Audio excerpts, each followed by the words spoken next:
Dear students, last class से हम लोगों ने डू वाइल मैंने फिनिश कर दिया था। वो इसलिए भी जल्दी फिनिश कर दिया क्योंकि आपको सिलेबस की अगर बात करें, जैसे आप बार बार सिलेबस पूछते रहते हो, परेशान होते रहते हो, तो मैं आपको बता दूं कि जो हम स्टार्ट कर रहे हैं, जो मैं आपको पढ़ा रहा हूँ, वो आपके अकॉर्डिंग टू द बोर्ड ही चला रहा हूँ। जो बोर्ड के सिलेबस में है मैं उसी को स्टडी करा रहा हूँ। क्लियर है? तो यहाँ पर आज हम स्टार्ट करेंगे फॉर लूप, जो आपके एग्जामिनेशन बोर्ड के लिए सबसे इंपॉर्टेंट प्रोग्राम होता है, इंपॉर्टेंट स्टेटमेंट सही है। इस स्टेटमेंट से अगर बात करें प्रोग्रामिंग की, तो एक 8 नंबर के 8 मार्क्स का प्रोग्राम आता है प्लस 4 मार्क्स का थ्योरेटिकल आता है, यानी टोटल 12 मार्क्स के आते हैं। इवन कल बात कर लें तो आपके बोर्ड एग्जाम में 2 प्रोग्राम्स 8-8 मार्क्स के आते हैं और दोनों प्रोग्राम में फॉर का जरूर कहीं ना कहीं यूज होगा, यानी दोनों के लिए इंपॉर्टेंट सही है। यानी हर एक स्टेटमेंट के साथ हम फॉर का यूज कर सकते हैं। फॉर कितना आसान होता है, कितना इजी होता है, इसको हम लोग आइडियल लूप कहते हैं। लूप की डेफिनेशन वही होती है कि it is a repeating statements. Clear है? ये आपका रिपीट करेगा। तो इसी अगर डेफिनेशन की बात करें, यहाँ बात करेंगे it is looping statement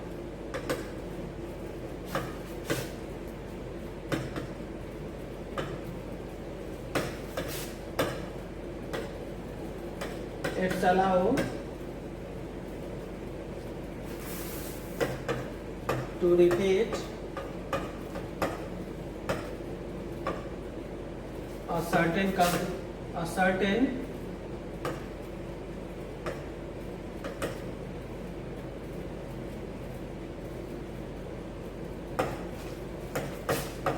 given condition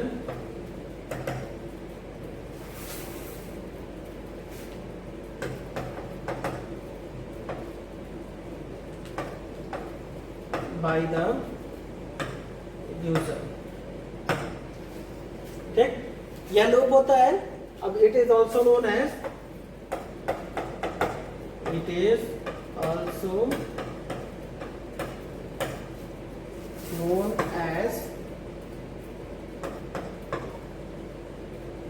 ideal loop.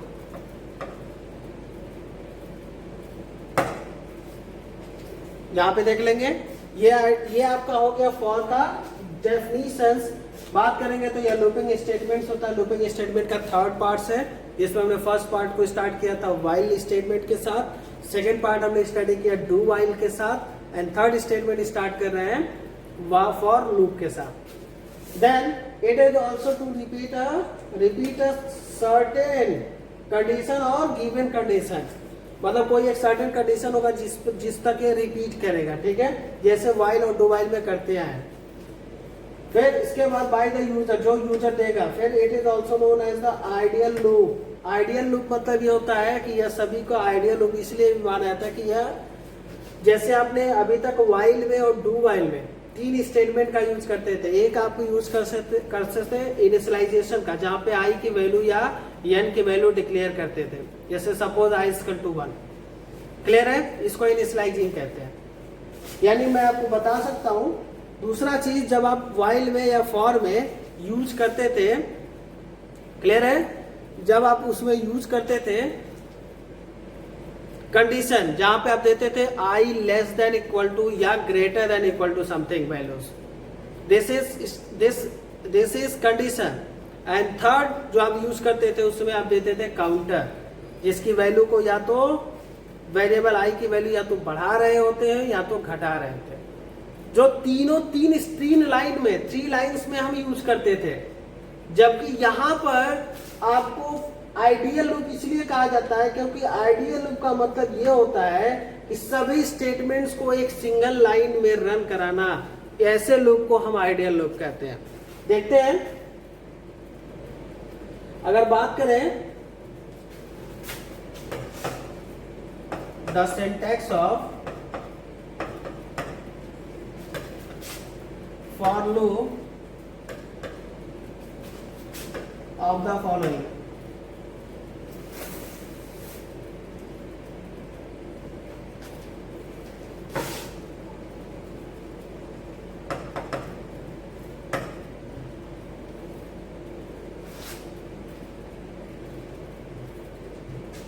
इसका सिंटेक्स देखते हैं फॉर का।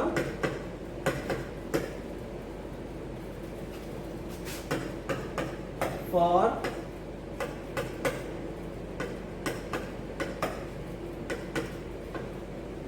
Initialisation semicolon condition semicolon counter. Clear है? देखो यह एक ही लाइन में तीनों की तीनों चीज है। फिर इसके बाद स्टेटमेंट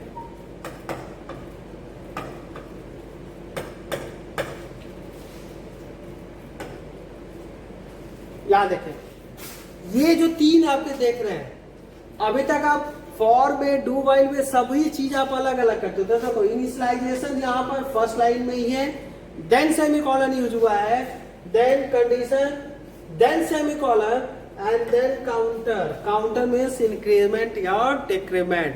काउंटर के आगे सेमीकोलन यूज नहीं करेंगे आप। समझ में आ गया?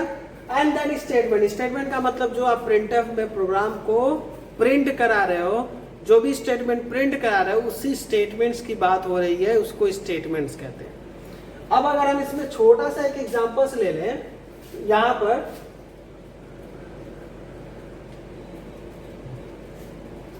अगर हम इसका छोटा सा एक एग्जांपल्स दे दें,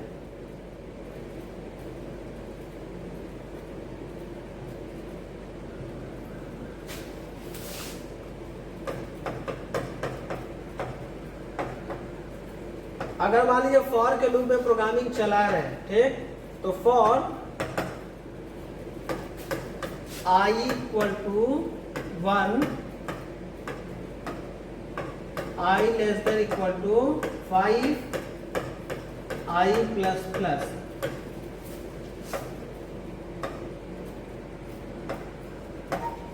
printf %t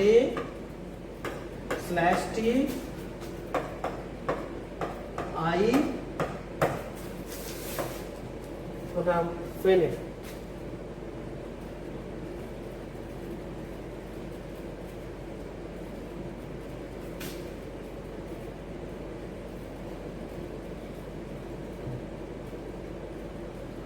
अभी आप देखेंगे तो अगर इस स्टेटमेंट्स की बात करें तो देखो ये जो वैल्यू है हमारे पास, ये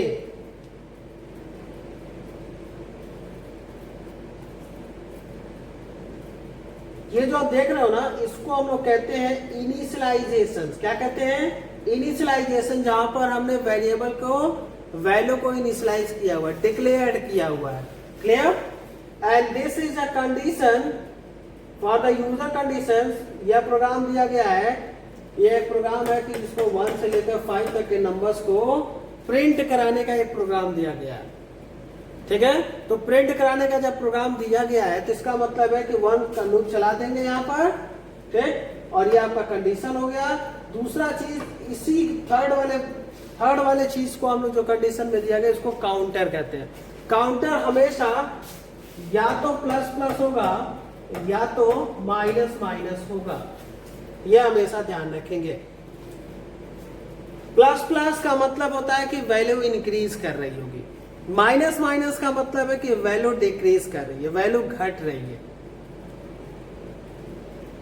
इसमें भी दो तरह का होता है, अगर आप इसकी बात करें। फिर उसके बाद हम देखते हैं ये पूरा का पूरा जो लाइन है इसको हम कहेंगे स्टेटमेंट कहते हैं। ठीक है? तो ये आपका पूरा का पूरा स्टेटमेंट कहलाता है। तो मे भी आप फॉर को अच्छे से समझ गए होंगे। मैंने लूप आपको डिफाइन कर दिया, सिंटैक्स डिफाइन कर दिया। सिंटैक्स को डिफाइन करने के बाद इसका मैंने एक एग्जांपल भी दिखा दिया। क्लियर? अब इस एग्जांपल्स के बाद हम आपको कुछ प्रोग्राम्स दे रहे हैं जो आपको खुद करना है। मैं आज एक भी प्रोग्राम बताऊंगा नहीं, क्योंकि मैं एकदम सिंपल प्रोग्रामिंग देने चल रहा हूं जो आप अभी से करते हुए आ रहे हैं। प्रोग्राम आता है, program number 1, P1, write a program to print 1 to 100 number using for loop. P2 write a program to print first and natural number using for loop.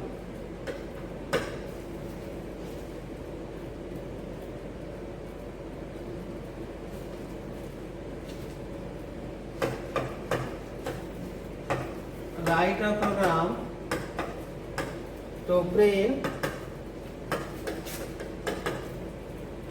first 10 whole number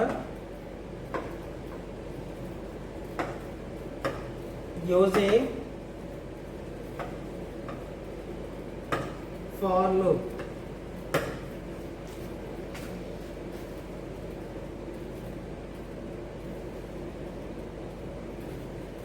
तो ये आपका बेसिकली जो है programmes है, दिया गया programmes है जिसको आपको सॉल्व करना है खुद से।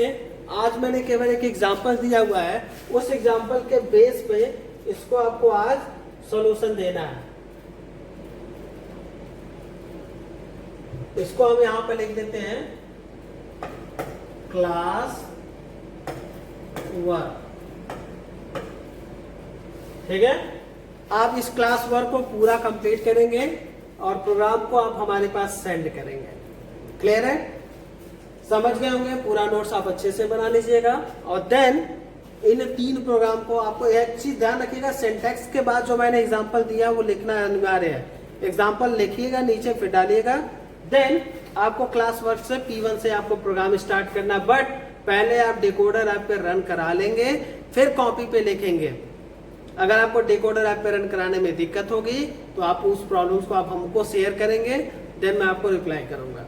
Good day, have a nice day.